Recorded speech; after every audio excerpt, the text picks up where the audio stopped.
Olá, meu nome é Júlia, eu sou professora e cofundadora do IPEA, Comunidade de Pensamento, e hoje nós vamos falar sobre a guerra, herança patriarcal na obra de Virginia Woolf e resistência de mulheres no mito das Amazonas.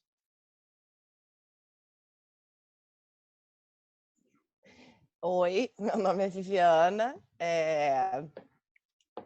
A gente vai falar hoje, então, sobre a questão da guerra, como é que esse tema aparece na obra da Virginia Woolf. E vamos falar a partir especialmente do livro Três Guinéus, que a gente, né, tem comentado bastante nos outros 2 episódios anteriores.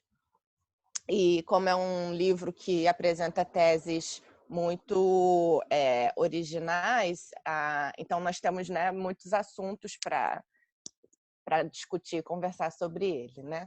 E a questão fundamental nos Três Guinéus é justamente a Virginia vai pensar sobre a tese que ela vai desenvolver é que a sociedade patriarcal, a organização da sociedade de acordo com os mecanismos, né, do patriarcado, é a causa para as constantes guerras em que, então, a humanidade se envolve. Então, muito se diz que a Virginia faz nos Três Guinéus uma análise sobre a guerra, mas, na verdade, ela faz uma análise sobre o patriarcado, né? E aí, claro, essa análise está centrada na questão da guerra. E nesse texto, a Virginia vai desenvolver de forma bastante detida esses elementos de análise sobre a formação da sociedade patriarcal. E ela vai dizer o seguinte, ela vai dizer que, ao longo de todos os anos da história da humanidade, a guerra é um assunto de homens. Não só no sentido de que a guerra é decidida por instâncias instâncias de governo, né, que majoritariamente ocupada por homens, mas também no sentido de que a guerra é feita pelos homens. Uma questão importante que ela não diz que isso diga respeito à natureza dos homens. A Virginia, né, é uma combatente desse argumento, né, de que existe alguma característica, seja dos homens, seja das mulheres, que constitua como essência desses gêneros, né, desses sexos. Então, ela vai dizer que, quando ela diz que a guerra é um assunto de homens, tanto no nível da decisão como no nível da ação, ela diz de acordo com os hábitos e as leis. Então, ela fala, ao longo dos anos, dos séculos, os homens têm aprendido a fazer guerra. Têm aprendido a não só a fazer guerra, mas a idolatrar a guerra. Então, as questões importantes, né, desse argumento. Ela vai dizer, os homens aprendem a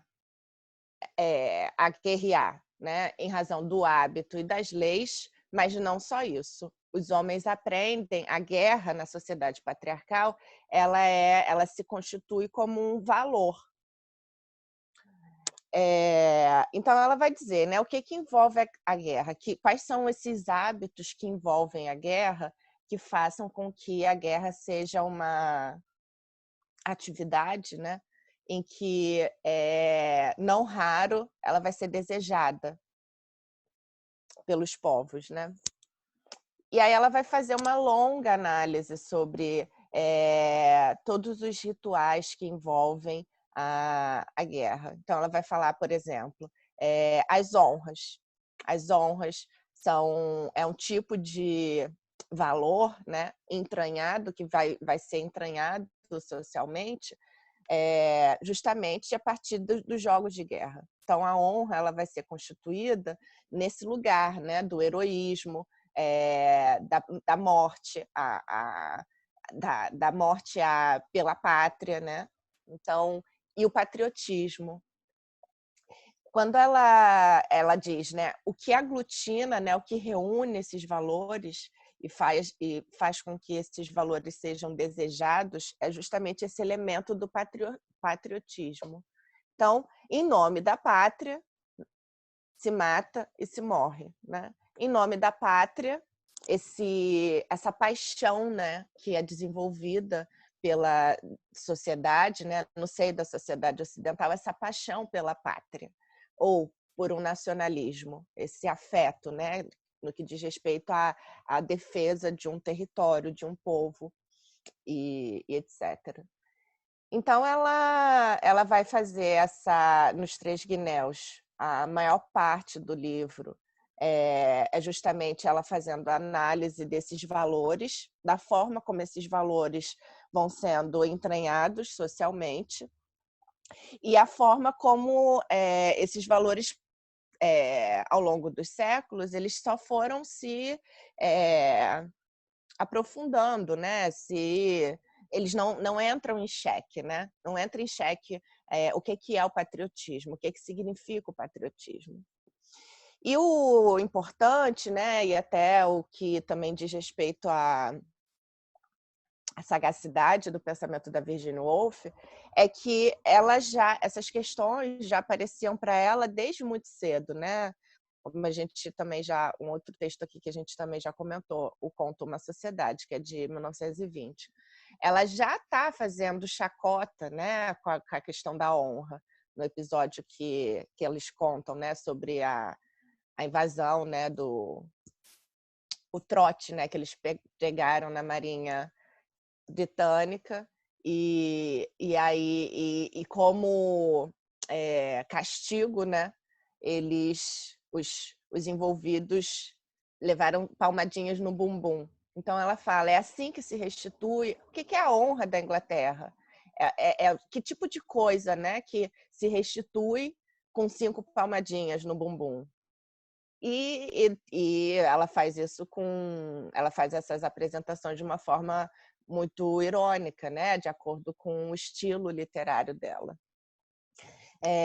Em um outro momento também, nesse conto, ela vai dizer queríamos rolar no chão até que a bandeira se despregasse do nosso corpo. Também numa outra passagem desse conto, Uma Sociedade. Então, é muito impressionante como é que esses temas então sempre tiveram no horizonte da Virgínia e ao longo do tempo, né, isso vai se consolidando, né, vai ganhando corpo. E aí a expressão, né, máxima do pensamento dela vai justamente aparecer nos Três Guinéus. Uma outra questão importante também é no que diz respeito às celebrações e os trajes. Os trajes e as celebrações são também rituais que aparecem constantemente nas obras da Virgínia.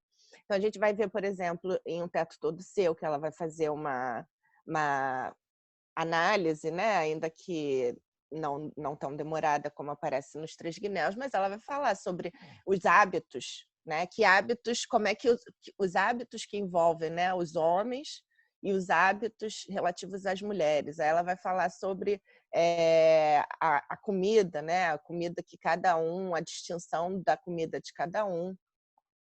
E nos Três Guinéus não é diferente. Ela vai fazer uma análise de algumas páginas sobre os trajes. Então, ela vai dizer, vejam os trajes dos padres, os trajes dos soldados, os trajes dos ministros, os trajes dos homens que integram o parlamento, os trajes dos homens que integram os tribunais. E ela faz uma oposição em relação aos trajes das mulheres. Fala, as mulheres, por sua vez, têm a vestimenta muito mais simples. E então ela denuncia, né? Ela chama atenção para os uniformes, que constituem, né, uma parte essencial desses processos de glorificação do que ela chama, né, de hábitos de guerra. As medalhas, né, na vestimenta dos padres, que não raro tem fios de ouro ornando. Então, ela é muito perspicaz, né, nesse sentido. E não também a questão da vestimenta também aparece no Orlando, né? O romance que é de 1928, e a gente vai ver, né, quando ela faz a construção, né, desse personagem, que é o Orlando, a atenção que ela dá para as roupas. Então, ela faz uma descrição imensa no momento em que o personagem é do sexo masculino e também faz essa oposição, né, de vestimenta quando o Orlando passa a ser, né, uma mulher. Então, esse aparecimento das questões, né, essas preocupações tão anteriores a esse ensaio político maduro, é realmente de impressionar. E aí, como é que ela vai desenvolver, né, essa tese de que os homens cultivam os hábitos de guerra? Os Três Guinéus foi um livro que começou a ser escrito, né, em 1932, e ele vai ser baseado em uma pesquisa imensa que a Virginia fez, reunindo, né, recortes de jornal, biografias. Então, a partir dessas informações históricas e desses fatos, que vai ser reunido, né, pela Virginia ao longo, né, desses 6 anos, pelo menos, que ela vai, então, construir a argumentação dela. Então, Os Três Guinéus, ele é baseado justamente no que aparece nos jornais, uma das questões, né? Como é que essas questões aparecem nos jornais e nas biografias. Então, a Virginia invoca, né, biografias de inúmeras mulheres, que a gente, inclusive, não conhece, né? Mas eu estou fazendo um levantamento sobre essas personagens, né? Essas mulheres que aparecem nos Três Guinéus, e eu já posso dizer que essas personagens são todas da mesma classe da Virgínia, né? São todas filhas dos homens instruídos. Então, por exemplo, uma personagem que aparece logo no início na argumentação sobre a distinção de educação, né, entre os homens, Mary Kingsley. A Mary foi também tinha praticamente a mesma idade da Virginia, nascidas próximo, e ela foi filha de um cientista, e o irmão dela estudou, né, e ela não. Então, essas personagens que vão aparecendo são justamente essas mulheres que integram a geração da Virginia e que compartilham com ela esses problemas, né, os mesmos problemas. Mas ela vai trazer relatório de ata de reuniões realizadas no Partido Trabalhista e de reuniões realizadas no Partido Conservador. Ela vai trazer biografias de soldados, relatos de soldados, diários de guerra, enfim. Então, Os Três Guinéus ele é baseado nessa pesquisa imensa, né, de reunião de fontes sobre as quais, né, a Virginia então vai sustentar a tese dela de que e apresentar, né, justificadamente esses hábitos que formam os homens ao longo dos anos, ao longo dos séculos, né, até mais do que anos. Então, por exemplo,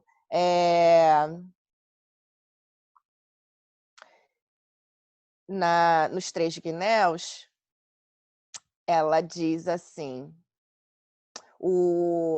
a primeira carta, né, que ela responde, uma troca de correspondência ficcional, que é entre ela e um homem instruído, um advogado bem-sucedido, E ele envia uma carta para ela e ela pergunta, com a pergunta: Virgínia, o que você acha que nós podemos fazer para evitar a guerra?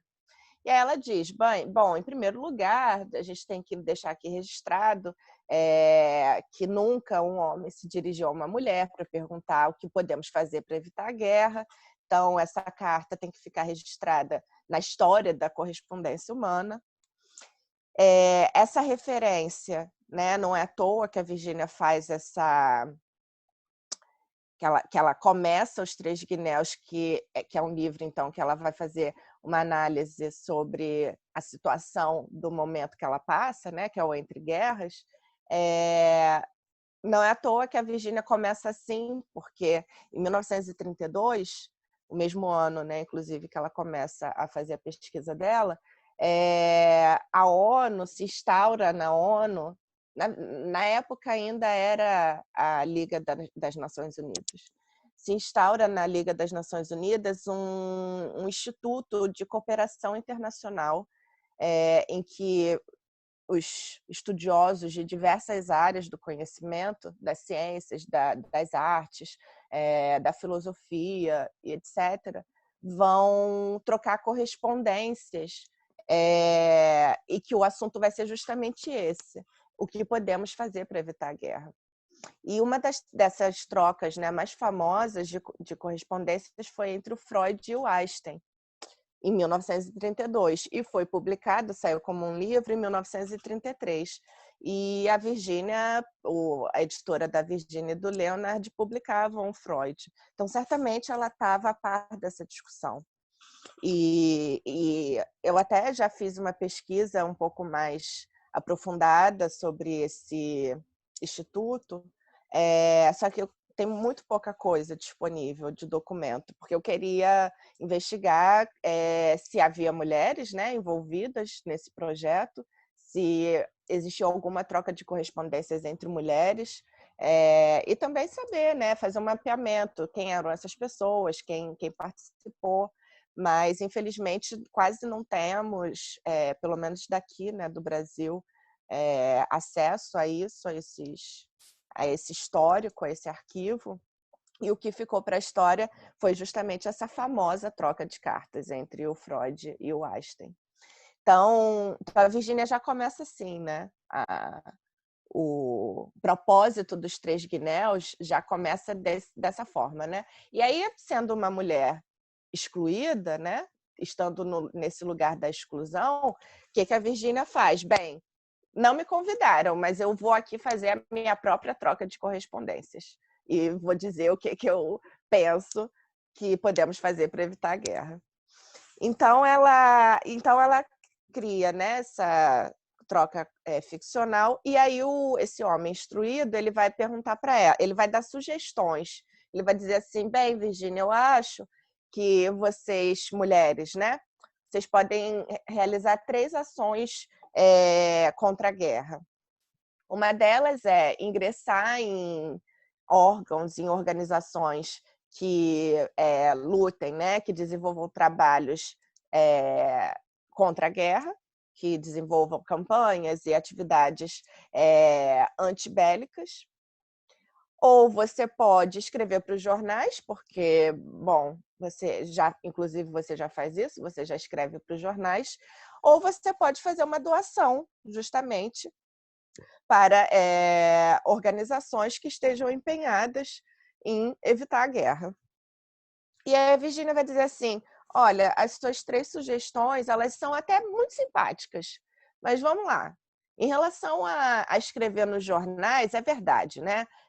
As mulheres da minha classe, filha dos homens instruídos, muitas de nós alcançou esse espaço público de escrever nos jornais. Porém, ainda é preciso lembrar, os jornais são chefiados por homens, os editores são homens, os donos do dinheiro do jornal são os homens, então, no final das contas, são os homens que vão decidir o que publicar ou não. Então, primeira questão. A segunda sugestão, né? Ingressar numa sociedade, numa organização que se empenha em realizar atividades antibélicas. Ela vai dizer: bom, isso mais parece uma forma de dormir com a consciência tranquila, né? Porque você ingressar em organizações que todo mundo já está de acordo, não me parece muito efetivo em relação ao assunto da guerra. E em terceiro lugar, é um pouco mais difícil, né? Ter um certo dinheiro para doar. Então, também são poucas mulheres que têm essa possibilidade, mas também não deixa de ser fácil para as mulheres que têm essa possibilidade de assinar um cheque. Então ela vai dizer, né, olha, nenhuma dessas alternativas, então, eu penso que seja uma alternativa real, em que as mulheres possam efetivamente auxiliar no movimento não bélico. Ela vai dizer, as mulheres da classe operária, elas estão em vantagem em relação às mulheres da classe filha dos homens instruídos, porque as mulheres operárias elas podem, pelo menos, se recusar a produzir armamento, a produzir munição, elas estão nas fábricas, ou elas podem se recusar a produzir tudo, né?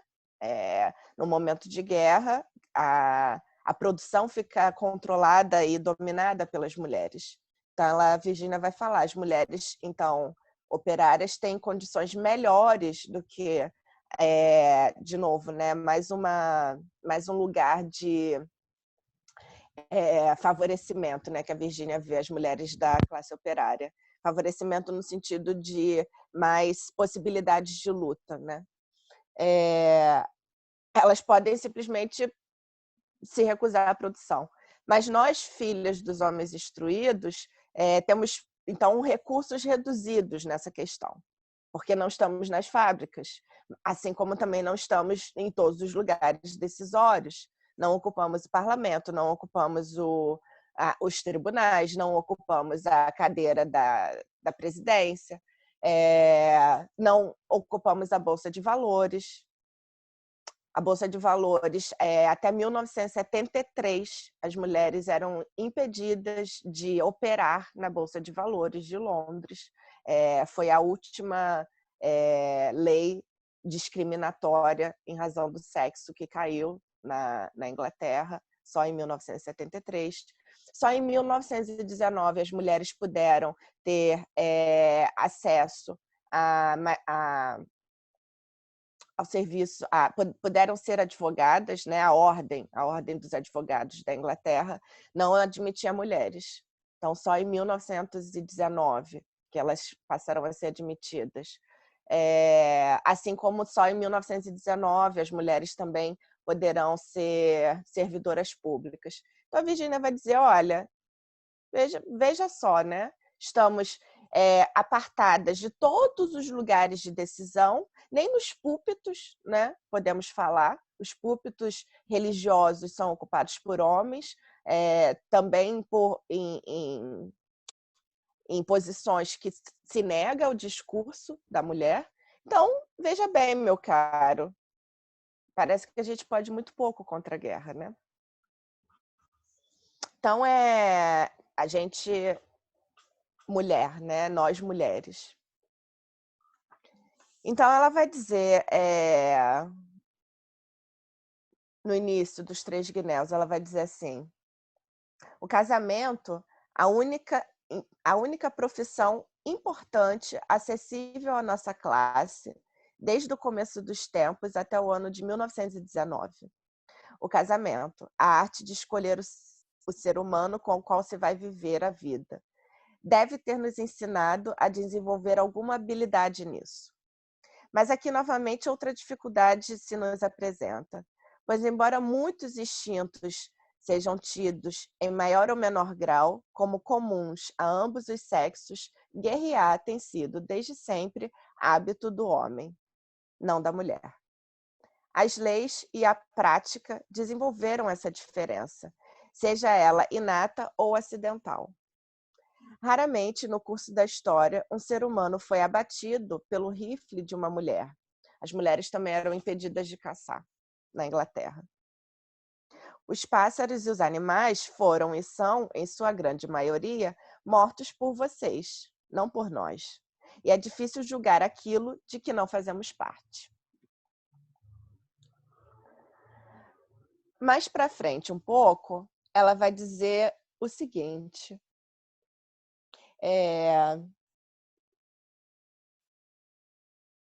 sobre a questão do patriotismo. E aí ela vai dizer, em relação ao patriotismo, se o patriotismo, esse amor, né, esse afeto que se entranha socialmente, tem a ver com a própria organização social. Então, numa sociedade patriarcal, em que os homens têm tudo, né, o acesso à educação, o acesso ao trabalho, o acesso à riqueza, tem a partir do Estado, né, assegurado com exclusividade esses campos, dinheiro, trabalho, riqueza e educação, a Virgínia vai dizer, olha, os filhos da pátria, eles têm mesmo que fazer a sua compensação, né? Então, é como se o patriotismo exigisse isso.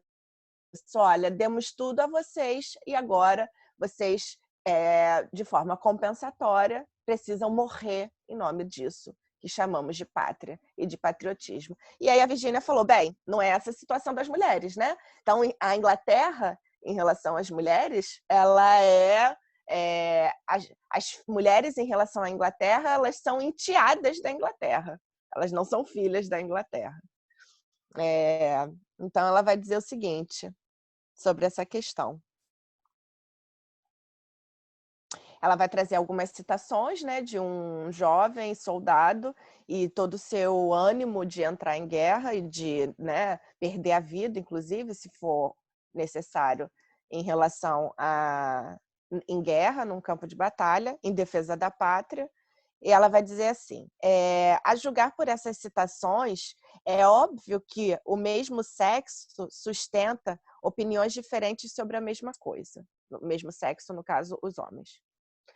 Mas é óbvio também, a julgar pelos jornais de hoje, que não importa quantos dissidentes haja, os de seu sexo são hoje, em sua maioria, a favor da guerra. Então, ela vai dizer, tanto a conferência realizada por homens do Partido Conservador, como uma conferência realizada por homens do Partido Trabalhista, conferências que foram realizadas em 1936, concordaram, chegaram à conclusão de que deve ser gasto 30 milhões de libras em armamentos por ano, como uma necessidade. É evidente que deve haver alguma razão preponderante na gênese dessa esmagadora unanimidade. Devemos, então, chamá-la, a bem da brevidade, de patriotismo. Ela coloca entre aspas, patriotismo. Em que, então, devemos perguntar em seguida, em que consiste esse patriotismo que leva vocês à guerra? Deixemos que o Lorde, chefe de justiça da Inglaterra, responda por nós. Ela faz uma citação desse Lorde, chefe de justiça da Inglaterra, que diz o seguinte, os ingleses se orgulham da Inglaterra. Para aqueles que foram educados nas escolas e universidades inglesas e trabalharam a vida toda na Inglaterra, há poucos amores mais fortes do que o amor que temos por nosso país. Quando consideramos outras nações, quando julgamos os méritos da condução dos negócios públicos deste ou daquele país, é o nosso próprio país que tomamos como referência. A liberdade constitui sua morada na Inglaterra. A Inglaterra é o lar das instituições democráticas. É verdade que há em nosso meio muitos inimigos da liberdade, algum deles, talvez, em locais um tanto inesperados, mas nos mantemos firmes. Tem-se dito que a casa de um inglês é o seu castelo. A Casa da Liberdade situa-se na Inglaterra. E é, de fato, um castelo que será defendido até o fim. Sim, somos imensamente abençoados nós, os ingleses. E aí ela começa com o comentário dela. Trata-se de uma declaração geral e clara sobre o que significa patriotismo para um homem instruído e sobre quais deveres esse patriotismo lhe impõe. Mas para a irmã do homem instruído, o que o patriotismo significa? Ela tem as mesmas razões para se orgulhar da Inglaterra, para amar a Inglaterra, para defender a Inglaterra? Tem sido ela imensamente abençoada pela Inglaterra? A história e a biografia, quando inquiridas, parecem mostrar que o lugar dela, a irmã do homem instruído, namorada da liberdade, tem sido diferente do lugar de seu irmão. E a psicologia parece sugerir que a história não deixa de produzir seu efeito sobre a mente e o corpo de cada um dos sexos. Portanto, a interpretação que ela faz da palavra patriotismo pode muito bem diferir da interpretação que ele faz do patriotismo. E essa diferença pode fazer com que seja extremamente difícil para ela compreender a definição de patriotismo dada por ele e os deveres que ele impõe. Então, a argumentação da Virgínia segue por essa linha e ela constrói uma argumentação que é quase inatacável, né? Ela realmente faz uma construção, né, muito redonda sobre as estruturas da sociedade patriarcal. E por isso que, então, ela vai concluir dizendo que não há outra alternativa para responder essa pergunta: o que nós podemos fazer para evitar a guerra?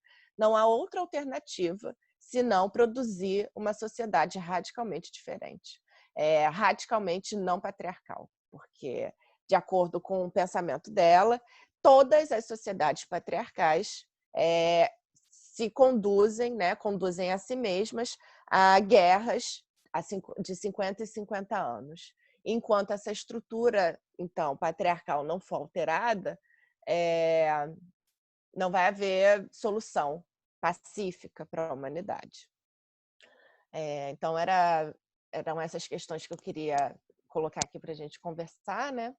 E que eu acho que é preciso a gente também fazer uma investigação a partir, né, desses caminhos abertos pela Virgínia, para uma investigação pela antiguidade, né, para a gente ver se esses argumentos se confirmam na história do nascimento do Ocidente, né? Que aí, então, é nesse campo, né, que a gente está fazendo a interseção da nossa conversa de hoje, né, Ju? Sim, sim, com certeza. A questão que a Virgínia coloca, me parece, ser uma questão que vincula de maneira intrínseca e necessária o patriarcado com a guerra, né? A guerra como um fruto do patriarcado, como um rebento, como um titã necessário para a manutenção desse mesmo patriarcado. E, enfim, o que eu gostaria de trazer para a discussão, dentro desse contexto, é a discussão sobre as mulheres guerreiras, né? Se a guerra é um fruto do patriarcado, se ela é um sintoma necessário para a manutenção desse mesmo patriarcado, que depois vai ser o pilar, a base, né, do sistema capitalista, como as mulheres guerreiras se inserem nessa conversa enfim, como o patriarcado vai precisar da opressão de gênero, de raça e de classe para se transformar e para solidificar o capitalismo, mas em que sentido a gente pode pensar numa classe de mulheres guerreiras dentro desse contexto? E para isso eu gostaria de trazer a figura, né, da mulher amazona, né, das Amazonas, pensando nas Amazonas como um povo, né, como uma identidade cultural, uma identidade de ethos, uma identidade de ação e experiência no mundo. E quem são essas mulheres amazonas, essas personagens da mitologia grega que eu estou recorrendo para compor a nossa conversa? Essas mulheres amazonas, elas são mulheres guerreiras, elas vivem juntas, elas vivem numa sociedade composta apenas por mulheres. Elas se instruem na arte da guerra, né? Elas são especialistas na arte da guerra, e elas são sacerdotisas e devotas de uma deusa chamada Ártemis, ou muita gente conhece a deusa Ártemis, uma deusa grega, pela a sua versão, digamos assim, romana, o seu sincretismo, apesar de ser uma palavra complicada, o seu sincretismo romano, que é a deusa Diana. De qualquer forma, Ártemis Diana compõe esse lugar do que vai ser uma padroeira, uma matroeira, melhor dizendo, dessas Amazonas. E essas Amazonas são mulheres guerreiras que vivem somente entre mulheres nessa sociedade comum de mulheres voltadas para a guerra. Né? Então, tentando fazer uma relação com essa guerra dos homens, essa guerra patriarcal que a Virgínia identifica, e não só identifica, mas faz uma exposição, uma acusação, né, desse vínculo entre guerra e patriarcado, eu queria pensar nessas mulheres guerreiras e no vínculo entre guerra e matriarcado, se a gente pode pensar em algo do gênero. Então, as Amazonas são essas mulheres guerreiras, elas são sacerdotisas ou devotas de Ártemis ou Diana, e Ártemis é uma deusa grega que está vinculada a uma vida, em muitos aspectos, não civilizada, se a gente for pensar em civilização como a constituição da cidade, tá? Então, ela não é uma deusa da cidade, ela é uma deusa muito vinculada aos campos, aos bosques, aos prados, a uma natureza mais selvagem. A deusa Ártemis também é uma versão da Senhora das Feras, então ela é uma deusa vinculada a um mundo de fato selvagem, mas ela também está associada aos ciclos do corpo feminino. Ela é uma deusa vinculada tanto ao parto, ao processo de parir, quanto à incapacidade de parir. Então, ela está relacionada à capacidade que as mulheres têm de dar à luz, quanto à morte das parturientes e dos seus bebês, né? E das suas crianças.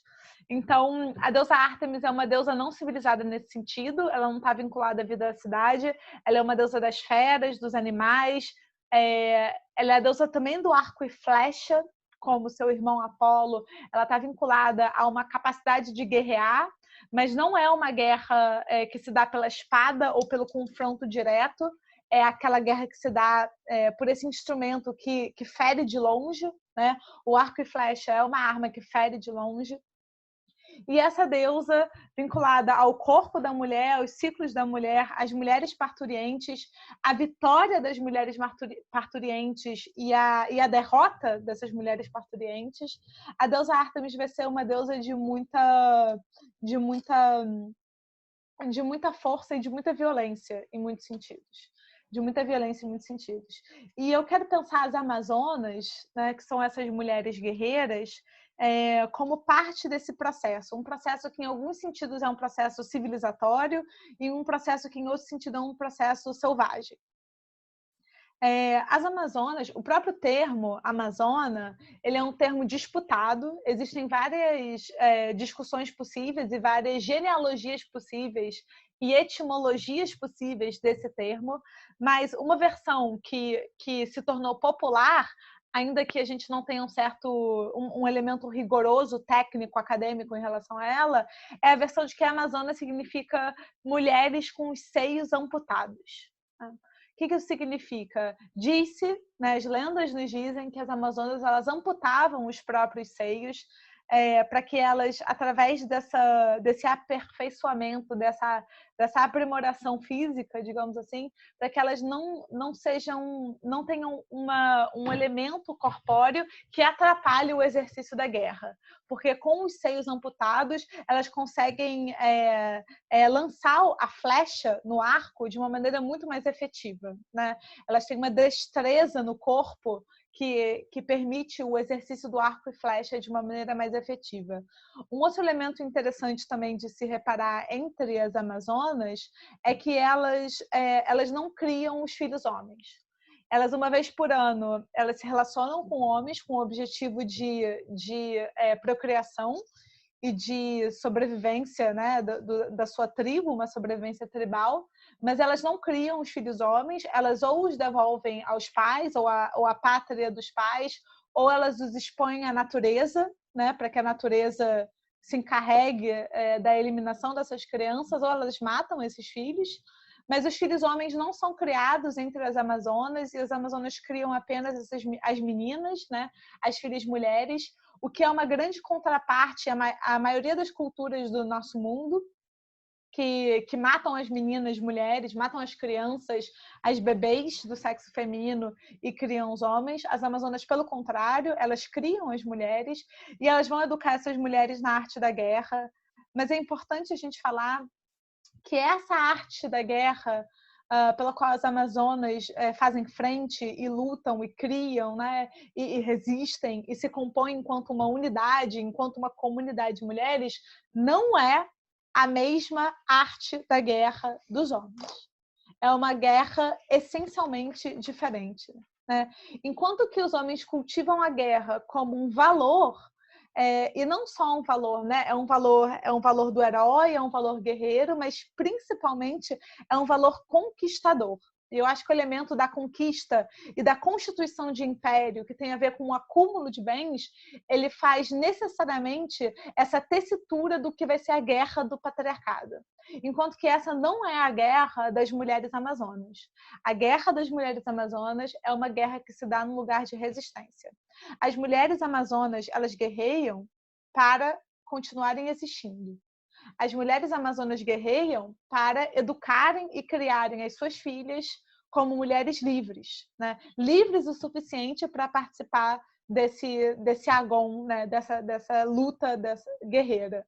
Então, a guerra dessas mulheres é uma guerra por sobrevivência e não é uma sobrevivência individual.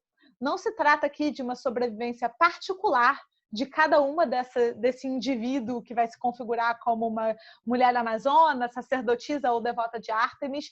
Não estamos falando aqui do reino do indivíduo, mas as mulheres amazonas, elas guerreiam pela sua condição, e eu vou usar uma palavra ousada e anacrônica, mas me parece acertada nesse contexto, pela sua condição de classe, né? E a sua condição de classe, ela configura uma condição de gênero. As mulheres amazonas guerreiam para continuarem existindo como mulheres e, mais do que isso, como uma comunidade de mulheres. Então, nós não estamos falando de um fetiche pela guerra, nós não estamos falando de um fetiche por uma expansão materialista, consumista e imperialista, né? A gente não é disso que se trata, mas a guerra das sacerdotisas de Ártemis ou a guerra das mulheres amazonas configura necessariamente a guerra pela manutenção de um espaço natural. E esse espaço, se a gente fala de alguma natureza, né, e eu acho que nesse sentido eu concordo plenamente com a discussão da Virgínia, não é de uma natureza de um homem ou de uma natureza de uma mulher, mas é de um direito natural de existir, né? E é nesse sentido que as mulheres amazonas, elas vão configurar um comum e configurar uma comunidade, e não só isso, configurar uma paideia, no sentido de uma educação que vai ser voltada para uma educação e um comum e uma comunidade de mulheres. Porque nós temos, de uma maneira muito clara, uma ameaça à existência das mulheres. Se a gente for pensar num certo paralelismo entre a expressão mitológico-religiosa e a história, o mito das Amazonas, ele vai nascer como esse lugar da resistência das mulheres. As mulheres resistem mitológico, religiosamente e historicamente, politicamente, a essa chacina que está em jogo, né?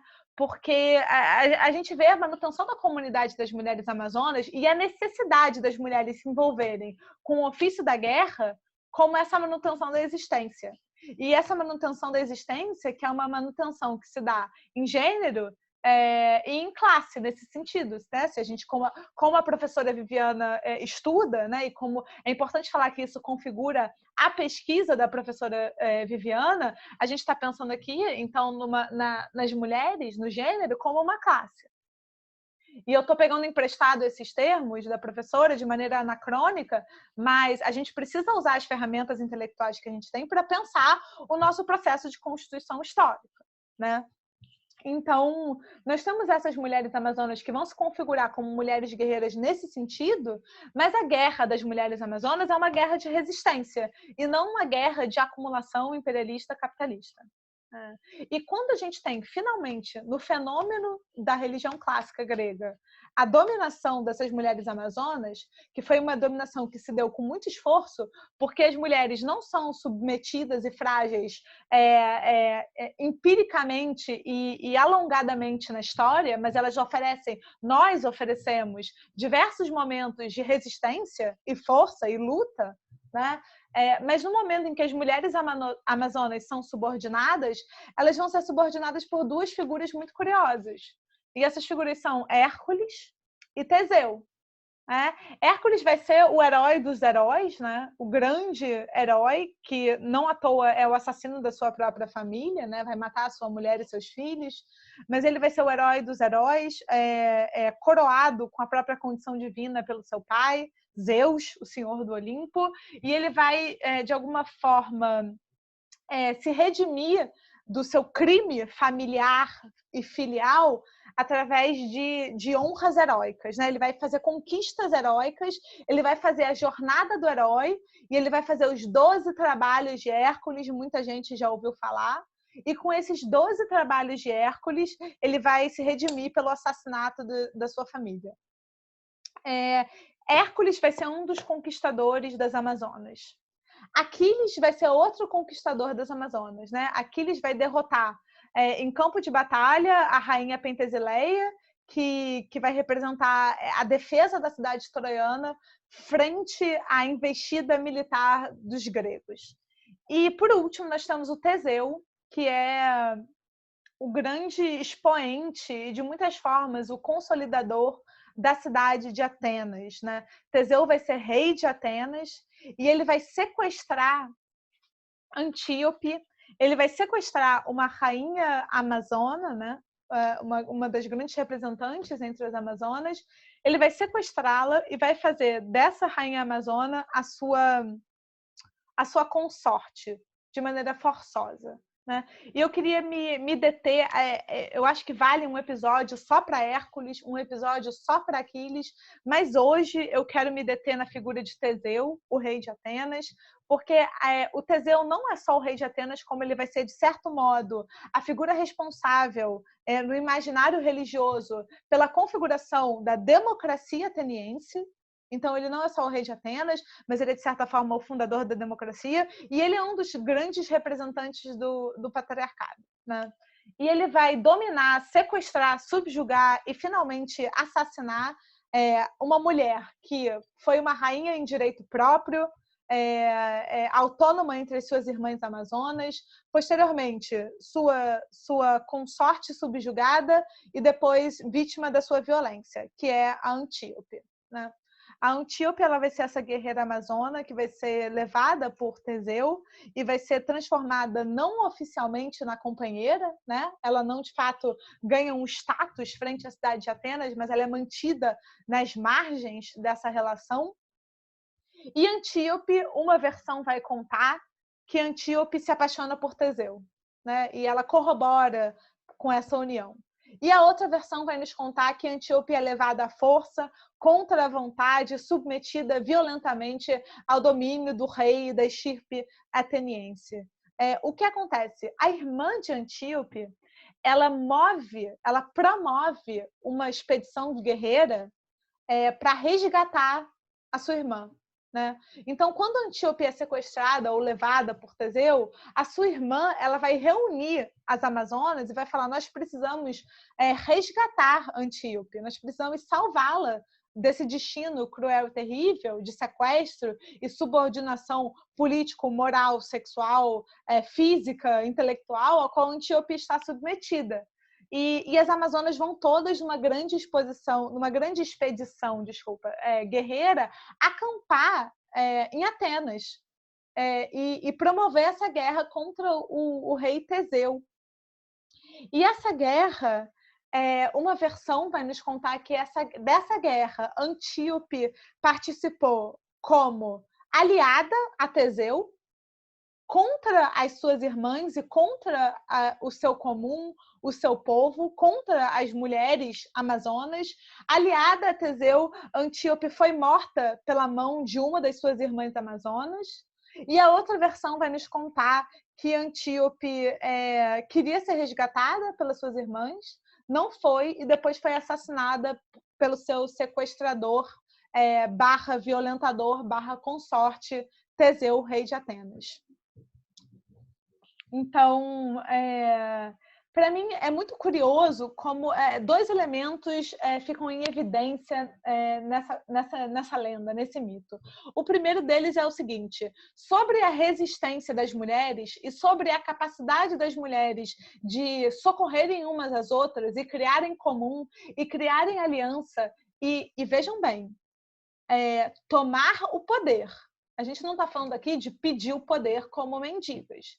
Né? Poder não se pede, poder se toma. E sob o domínio do patriarcado, o poder se toma. Né? Então, a gente está nesse registro. Né? Não estamos falando de uma paz primitiva, neolítica, da mãe terra, da Gaia, que vai ser, ou da deusa suméria Inanna, que já tem um elemento de guerra, mas ainda assim, não estamos falando disso. Estamos falando de pleno domínio patriarcal, onde guerra era o estatuto basilar da vida da civilização, e essas mulheres constituíram um comum para resistir a esse tipo de guerra, com outra guerra, com a guerra da resistência, a guerra do auxílio, a guerra do comum, a guerra dessa associação entre mulheres. Então, para mim, é muito curioso que uma das versões conta que as irmãs amazonas foram resgatar Antíope e encontraram da rainha das Amazonas resistência, porque ela se associou ao grande rei do patriarcado, né? Que vai ser o rei de Atenas, que vai ser o Teseu. Então, isso já nos dá várias dicas de como a história contada pelos vencedores vai usurpar a narrativa das mulheres e vai corromper a narrativa das mulheres para fazer das mulheres vencidas, como é um termo também que a professora Viviana trabalha muito, para fazer das mulheres vencidas apoiadoras, né? E, de certa forma, legitimadoras da sua própria opressão, enquanto que, em paralelo, corre uma outra versão da história onde mostra essa mulher, que é uma mulher guerreira, associada com as suas irmãs, né? Associada com o seu comum de mulheres, que vai ser violentamente assassinada, subjugada, estuprada e esmagada pela sociedade patriarcal, e no caso é representada aí pelo rei de Atenas. Então a gente tem um pouco essa dobradinha de como é lida a história das mulheres. E é muito importante falar que não é um elemento... o elemento comum que se dá não é que as mulheres são frágeis, né? A fragilidade não é disso que se trata.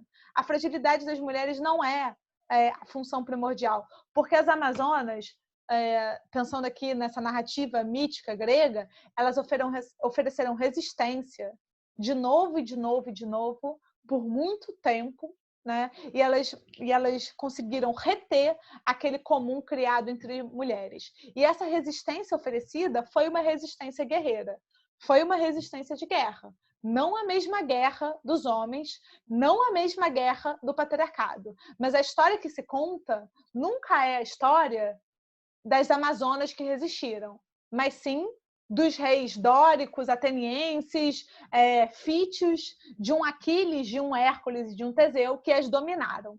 Então é importante a gente perceber que a gente está numa disputa de narrativa, né? Isso é algo que a gente sempre trata. Então a gente está numa disputa de narrativa e o nosso objetivo é repensar o comum entre mulheres a partir de um lugar de vitória. Ainda que Antíope tenha sido subjugada por Teseu, mas não porque quis, mas na força, né, na força da violência, ainda que Antíope tenha sido subjugada, ainda que Pentesileia tenha sido subjugada por Aquiles, ainda assim é importante ver no nome dessas guerreiras amazonas, dessas altas sacerdotisas de Ártemis, os nomes das muitas mulheres que não foram subjugadas e que por muito tempo de maneira cíclica, de anos em anos, em diferentes tempos históricos, ofereceram resistência a esses reis, a esses ditos heróis, mas que, na verdade, são estupradores, imperialistas, conquistadores e que tomaram, né, na força da sua violência, lugares que as mulheres, por muito tempo, conseguiram mantê-los afastados, né? Conseguiram resistir a essa dominação. Então, o que eu queria falar um bocado, né, nesse encontro vai principalmente de encontro a esse lugar da importância de se diferenciar uma guerra dos homens e uma guerra das mulheres. Se Virgínia está certa e se de fato o patriarcado é a causa das guerras da humanidade, então é preciso chamar o movimento das mulheres de outra coisa. Porque as mulheres guerreiras, elas têm uma prática agonística, uma prática guerreira que se dá em outro lugar. E esse lugar não é o lugar da conquista, o lugar imperialista, o lugar da dominação masculina, o lugar do acúmulo de guerras, o lugar do domínio dos corpos, o lugar da subjugação de gênero, nem de raça, porque a gente tem o fenômeno da escravidão. Tudo bem que é importante perceber que não era exatamente uma escravidão racial, mas faz parte de uma grande composição histórica do fenômeno das opressões dos corpos, né? Então nós temos aí a escravidão, a propriedade privada, o acúmulo, o imperialismo, uma espécie de colonialismo e esse domínio dos corpos e da reprodução que são elementos vinculados à consolidação do patriarcado, né? E essa dominação masculina. De novo, não pensando masculino e feminino como natureza ou essência, não estamos nessa discussão, mas ainda assim do que se tornou esse patriarcado, né? De como ele se insurgiu, de como ele se colocou. E é muito importante que as mulheres guerreiras não sejam vistas da mesma maneira que os homens guerreiros. Né? Guerreiras como Pentesileia, como Antíope, como Hipólita, elas não estão agindo na mesma função, no mesmo ethos, no mesmo patos do que Teseu, Hércules e Aquiles. Né? E Peleu, e o pai de Aquiles, etc. Não é disso que se trata. Mas a guerra das mulheres é uma guerra não só pela existência, mas pela capacidade de existir como comum, né? E pela manutenção desse comum. Muito bom. Excelente. Mas eu acho que é muito importante, né, a gente fazer essas distinções, né? Porque muitos equívocos podem vir da leitura da Virgínia, né? O primeiro, o mais simplista, né, de achar que a Virgínia está pensando que o fazer guerra é da natureza como essência, né, do homem. E não é disso que se trata. O segundo é que você chamou a atenção em relação à natureza mais frágil das mulheres. Também não se trata disso. E eu acho que o fundamental é isso mesmo, qual é a natureza do ato, né? Qual é a natureza da guerra. Então, a Virgínia, de forma alguma, diz que as mulheres não fazem guerra. Ela diz, sim, que todas as guerras do Ocidente, ao longo dos tempos, foram guerras feitas por homens. E que esses homens são educados desde meninos, né, a cultivar os valores que são os valores que constituem a defesa da pátria, né, no final do percurso. Então é extremamente importante a gente ter clareza sobre isso. Você colocou de uma forma muito incrível e muito esclarecedora, né? Porque normalmente vem essas perguntas nas aulas, né? Mas e as Amazonas, né?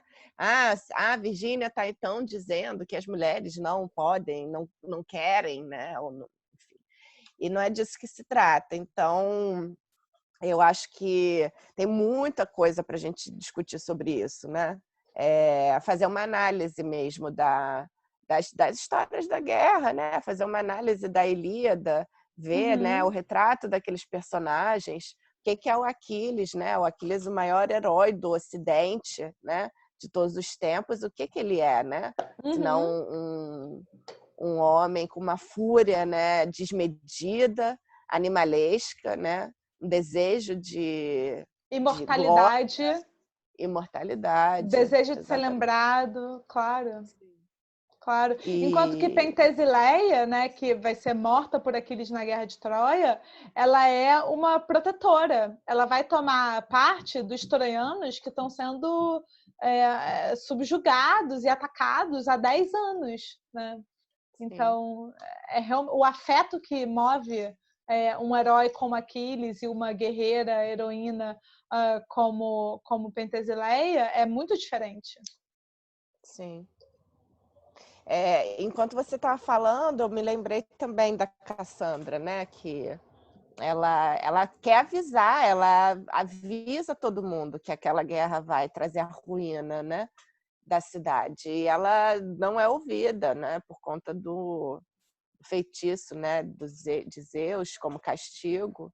E então ela fica como a louca. Só assim, marcas da história, né, das mulheres. A gente encontra presentes em toda a construção e na literatura grega, né, dos mitos gregos. Então, tem tanta coisa lá, né, tanta riqueza de informações que marcam a história das mulheres. Sim. Eu queria comentar muito rapidinho, já que você trouxe o assunto, eu queria comentar um pouquinho sobre a Cassandra, porque eu acho que ela é um bom símbolo em relação a isso. Talvez a gente possa pensar num episódio todo sobre essa relação com a Cassandra, né? Mas só porque você trouxe o elemento, então, para esclarecer para quem está assistindo, eu acho legal falar que a Cassandra ela é uma profetisa, né? Ela é um oráculo. Ela tem essa capacidade de ver o que vai acontecer. E ela é uma sacerdotisa que está vinculada a Apolo, né? Que Apolo vai ser, de certa forma, de muitas formas, principalmente o grande deus dos oráculos, né? E ele vai inspirar a visão dos sacerdotes, e ele vai ver em Cassandra, ele vai ter um enamoramento, né, por Cassandra. Ele vai se sentir profundamente atraído por ela, e ele vai fazer uma proposta para ela. E ele vai propor a ela que ela se entregue sexualmente para ele, e ela vai pedir em troca disso, em troca dessa entrega sexual, ela vai pedir um engrandecimento da sua capacidade de ver o futuro. Né? Ela vai pedir, é muito curioso, porque hoje em dia a gente tem uma visão muito racionalista das coisas, mas a gente tem que pensar a arte oracular, em algum momento da nossa história, como uma arte intelectual. Né? Era um grande prestígio você ser capaz de olhar para frente e ver com clareza o que aconteceria. Então, a gente tem uma elite intelectual muito, muito misturada com essa elite oracular. E Cassandra, ela quer, nesse sentido, ficar mais inteligente. É importante. Ela quer ser educada, né? Ela quer ter mais capacidade de ver. Isso é simbolicamente muito importante. Cassandra quer ter mais capacidade de ver, e ela vai, de alguma forma, se submeter sexualmente para poder conquistar essa capacidade, porque as mulheres têm que competir pela sua educação dessa forma, né? E ainda em relação aos deuses, né? A gente está falando aqui do registro mítico. Então, as mulheres têm que competir pelas suas conquistas visionárias, para não usar a palavra nem oracular, nem intelectual, mas as suas conquistas visionárias, elas têm que competir dessa forma. E aí Cassandra vai negociar com a divindade oracular, com Apolo, o seu afeto sexual por um engrandecimento da sua capacidade de ver, né? E Apolo concede a ela, ele aceita isso, ele fala, ok, então ele dá o dom da visão para ela, e na medida em que ela, enfim, por uma série de fatores, na medida em que ela consegue ver o futuro, ela se recusa, ela muda de ideia, ela não deseja mais concretizar aquela união sexual com Apolo. E aí Apolo vai castigá-la pela sua visão, pela sua capacidade de ver o futuro, né? E de contemplar esse futuro. E uma versão vai falar que ele cospe na boca dela, mas eu acho que uma leitura muito mais apropriada é falar que ele vai beijá-la, né? E que nesse beijo ele vai envenenar a língua dela, né? Ele vai fazer da sabedoria de Cassandra uma sabedoria maldita, e Cassandra vai ficar para o resto da vida desesperada, apontando e gritando sobre os sinais da guerra e da destruição, sem nunca ser ouvida, né? Sem nunca ser ouvida. Então, a gente tem toda uma questão aí que é a questão do silenciamento das mulheres. A gente tem a questão da mulher histrônica e histérica, né? Gritando, falando, me escutem, eu estou falando algo de verdadeiro, enquanto que as pessoas solenemente ignoram. E associado a isso, né, em relação ao tema da nossa discussão hoje, a questão da violência. Essa mulher não só está vendo o futuro, não só está falando a verdade, como ela está tentando proteger a sua casa, a sua civilização dessa violência da guerra, e essa mulher porta-voz dessa verdade anti-guerra e feminina, né? Ela vai ser considerada louca, histérica, histrônica, para usar aqui vocabulários, né, da medicina, da psicanálise, da psicologia, e ela vai ser condenada a esse silenciamento, né? E é um silenciamento anti-guerra, e é um silenciamento que tenta dar voz a alguma sabedoria possível que está sendo delimitada e limitada e constrangida a qualquer custo. Então, me parece que Cassandra ela é uma grande personagem que vai expor essa problemática da verdade, no sentido de que, se é a mulher falando, é o suficiente para que aquilo seja descreditado, para que aquilo seja considerado um absurdo, um delírio, o ridículo. Sim, sim. E aí também conecta com a questão da Virgínia, né? Quando que um homem ouviu uma mulher, ou quando que um homem perguntou para uma mulher o que podemos fazer para evitar a guerra, né? Exato.